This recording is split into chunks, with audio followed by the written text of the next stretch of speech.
Olá, irmãos, graça e paz, tudo bem com vocês? Deixa eu dar uma continuidade nos vídeos da eleição 2022. Vocês estão vendo aí o que está acontecendo agora, né?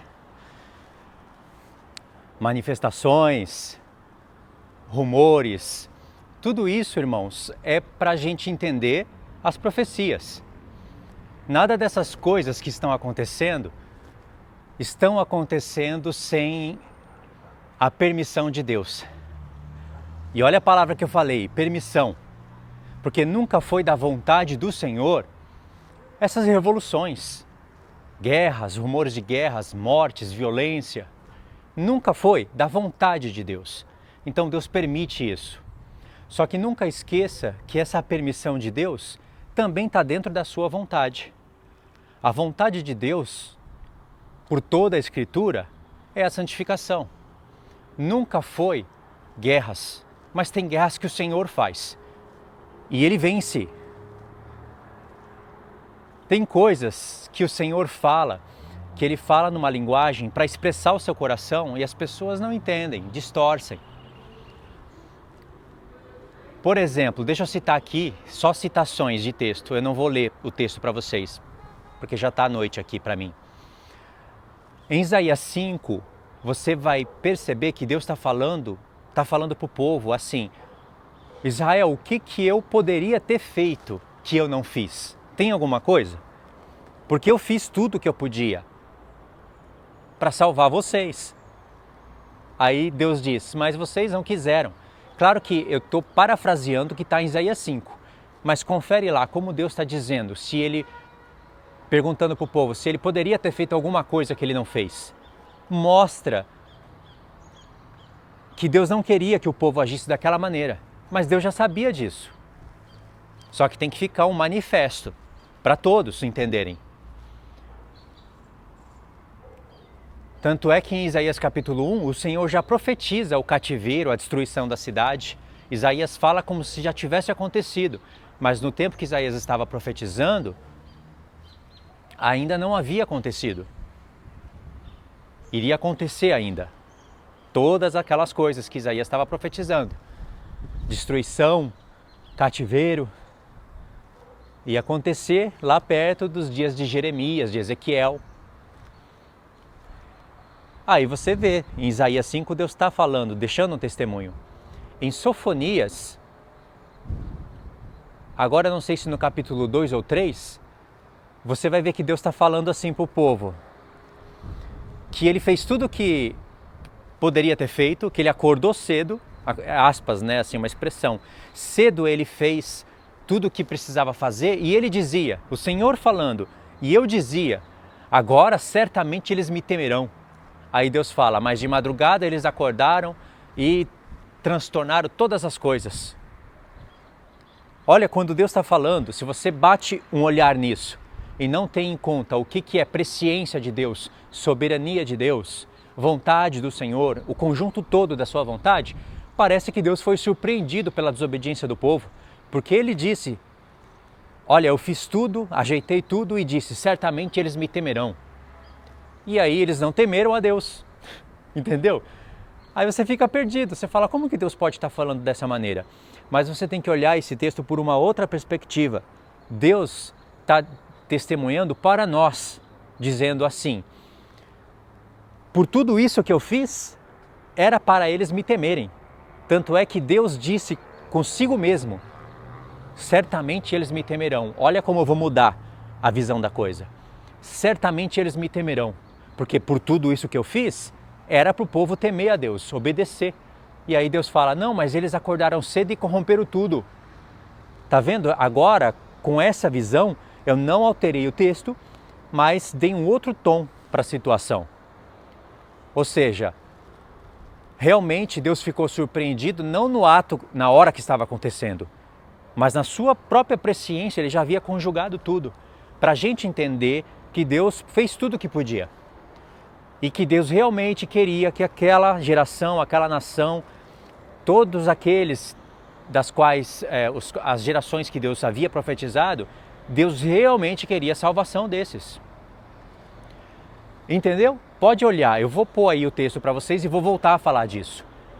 é que amanhã está marcado chuva o dia todo e agora já está começando a garoar um pouquinho e eu não quero gravar dentro de casa. Mas amanhã eu vou ter que fazer uma live com o irmão do canal Salvando uma Grande Geração. E esse vídeo também fica para chamada, ok? Para chamada para live. Eu realmente não tenho mais vontade de fazer estudo e lives com ninguém.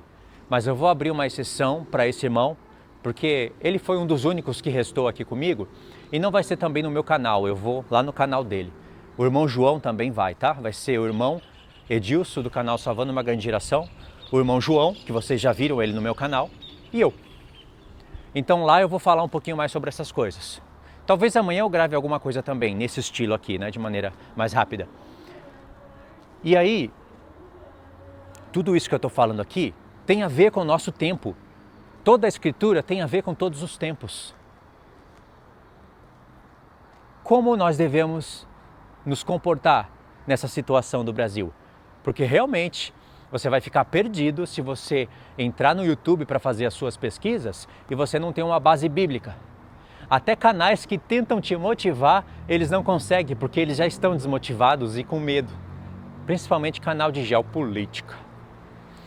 Você vê que a pessoa está se esforçando para tentar te motivar e não consegue. Porque ela mesma já está desmotivada. Está com medo agora da rede ser censurada, dela não poder mais sensacionalizar e ganhar ali os seus muitos inscritos e visualizações. Isso tá na cara, tá estampado. Então, vê bem, a Bíblia mostra como nós temos que nos direcionar. Revoluções e todas essas coisas, ainda que estejam dentro das leis brasileiras, não é papel de reis e sacerdotes. Cada um com seu papel. As nações vão fazer aquilo dentro da lei. Quem fizer ali o que diz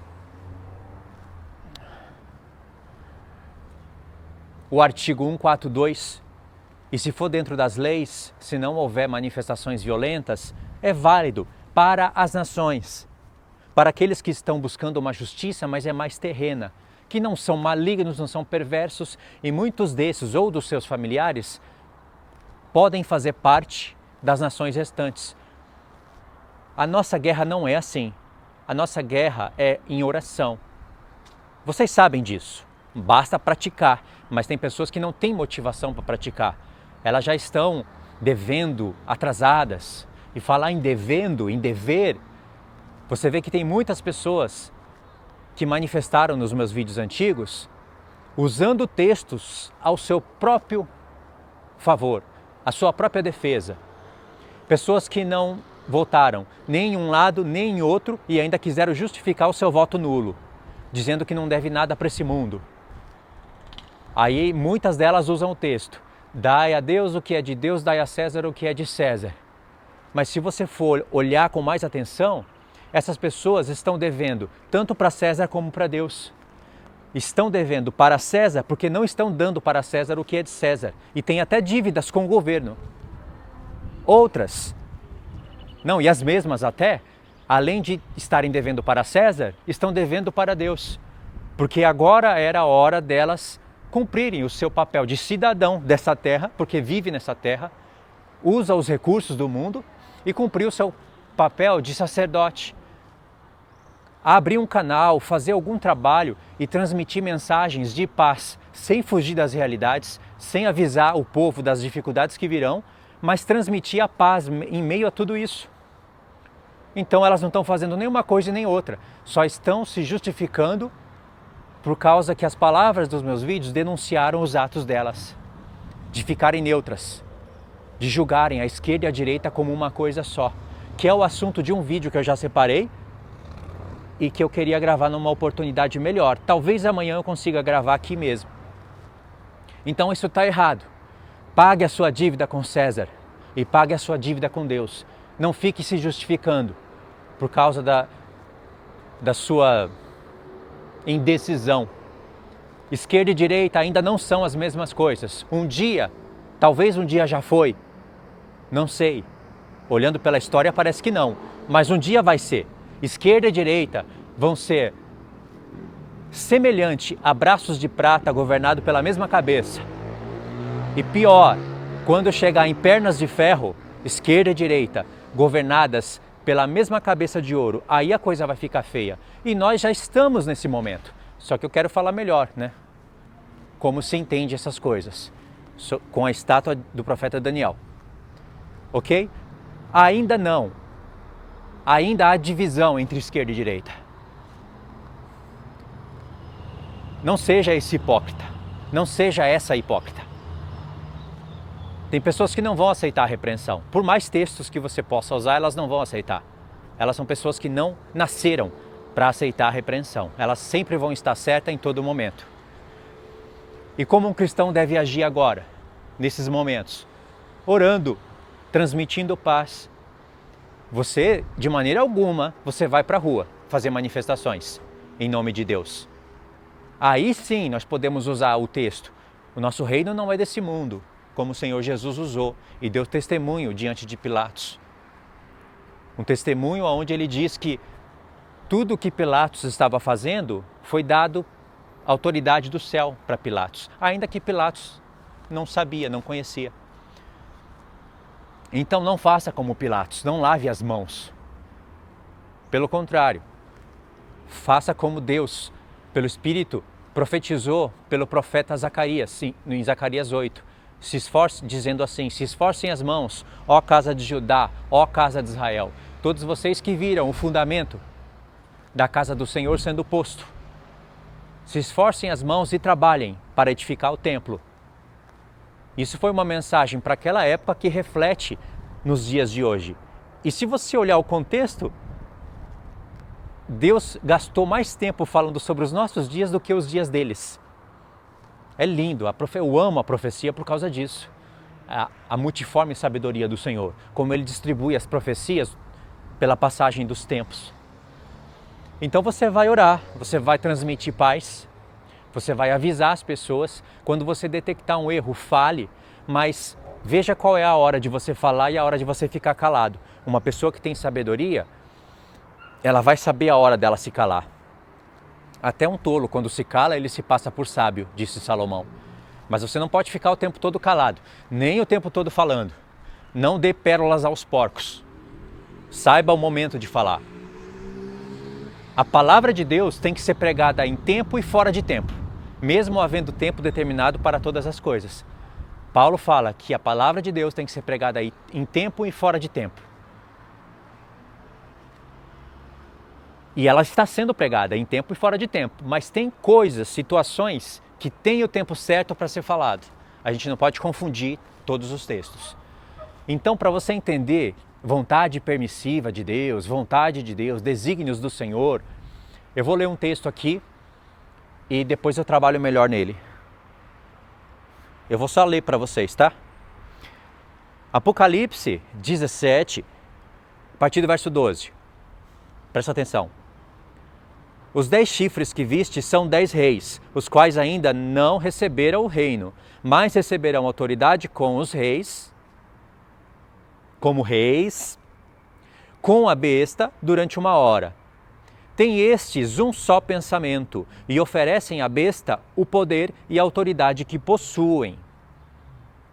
Pelejarão eles contra o Cordeiro e o Cordeiro os vencerá, pois é o Senhor dos senhores e o Rei dos reis. Vencerão também os chamados eleitos e fiéis que se acham com ele. Falou ainda, as águas que viste, vai explicar aqui sobre as águas, né?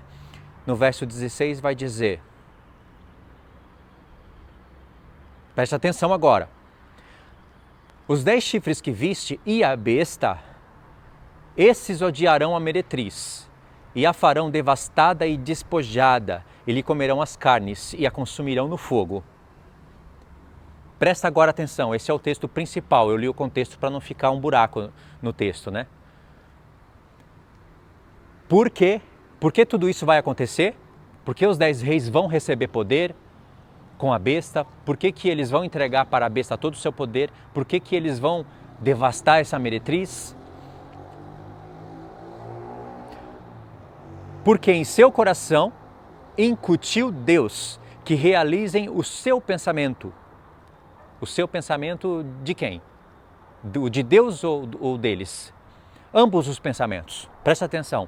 que realizem o seu pensamento e executem a uma e deem à besta o reino que possuem, até que se cumpra as palavras de Deus. Esse texto aqui, até que se cumpra as palavras de Deus, vai nos direcionar para um texto lá em Isaías, se eu não estiver enganado, ou em Ezequiel, onde todas as palavras de Deus devem ser cumpridas. Deus profetizou o que haveria de ser, e Ele está conjugando a sua vontade com a vontade dos reis da terra. Presta atenção, esses 10 reis vão chegar ao poder. E eles vão chegar ao poder não porque apenas Deus ficou permitindo. Deus decretou que isso vai acontecer. E dentro desse decreto de Deus já está subjugado às ações humanas. Deus está olhando quem escolhe, quem não escolhe, o porquê que escolhe. E isso vai chegar numa resolução que é essa. E os pensamentos de Deus, as palavras de Deus vão se cumprir. E eles vão achar que eles estão fazendo toda a sua vontade, os seus pensamentos. Mas a verdade não, eles estão cumprindo profecias. Agora, se fosse depender apenas do nosso voto, da nossa escolha, da escolha dos fiéis, você iria ir escolhendo até que se formasse esses 10 reis? Você não iria. Mas, irmãos, para esses 10 reis se formarem, o mistério da iniquidade tem que atuar em todas as nações, até que 10 reinos se agrupem. Compreenderam? Deus ele vai interceptar essas coisas, ele vai parar com esses ataques, mas no momento certo. Então aqui está a vontade do Senhor. É da vontade do Senhor que essas coisas aconteçam, mas é da vontade do Senhor que esses malignos matem os santos, façam o que tem que fazer para testemunho ficar dado para as nações, para haver manifestos, para haver julgamentos. Faz parte de uma vontade geral do Senhor. E depois ninguém escapa do juízo. É vontade do Senhor que haja tribunal. Entendeu? Mas qual era a vontade do Senhor desde o início? Que o homem fizesse o que é certo e obedecesse à lei. Não desse ouvido à voz da serpente e nem o homem desse ouvido à voz da mulher caída. Essa é a vontade do Senhor desde o início. Entendeu? Você tem que subjugar tudo isso dentro da vontade do Senhor. Entendeu? Deixa aí se entendeu. Esse texto aqui, eu usei ele porque um irmão esses dias me relembrou e foi um texto bem lembrado por ele, porque eu fiz vários vídeos e não lembrei desse texto para dar ele como exemplo. Vê o que vocês podem acrescentar, porque alguns comentários me acrescentam e aí eu vou e consigo trabalhar em cima dos comentários. Eu estou lendo bastante comentário, eu estou lendo quase todos. Tá, irmãos? Muito obrigado pela sua participação no canal. Fica aqui o meu último lembrete, que é a live para amanhã, quarta-feira, dia 2, às 7h30. Eu vou participar só 1 hora dessa live. Não vai ser no meu canal. No meu canal eu não faço mais lives assim com outras pessoas. E eu vou deixar o link para vocês do canal do irmão, para vocês participarem. E fica aqui também os meus agradecimentos para muitos irmãos que têm aqui me ajudado. Eu não fiz um vídeo específico para agradecer, mas quero mostrar que eu estou vendo as contribuições dos irmãos, aqueles que estão me ajudando, mesmo nesse tempo difícil, estão chegando direto no meu celular. Eu busquei alguns irmãos para tentar agradecer, mas eles não fazem parte do grupo de ofertantes que outros irmãos criaram para mim, que é assim que eu me mantenho no Brasil. Ficam meus agradecimentos para todos. E você que me ajudou, eu não tenho os nomes aqui, 1 hora eu vou listar os nomes para você saber que eu estou agradecido em nome do Senhor, tá? Por isso, oro por todos, obrigado a todos. Quis dar esses agradecimentos para vocês saberem, né? Para não ficar aí pensando que eu não estou vendo ou que eu não estou pensando em agradecer, tá? O Senhor está vendo todas as coisas. Muito obrigado, irmãos. Deus abençoe. Fiquem na paz.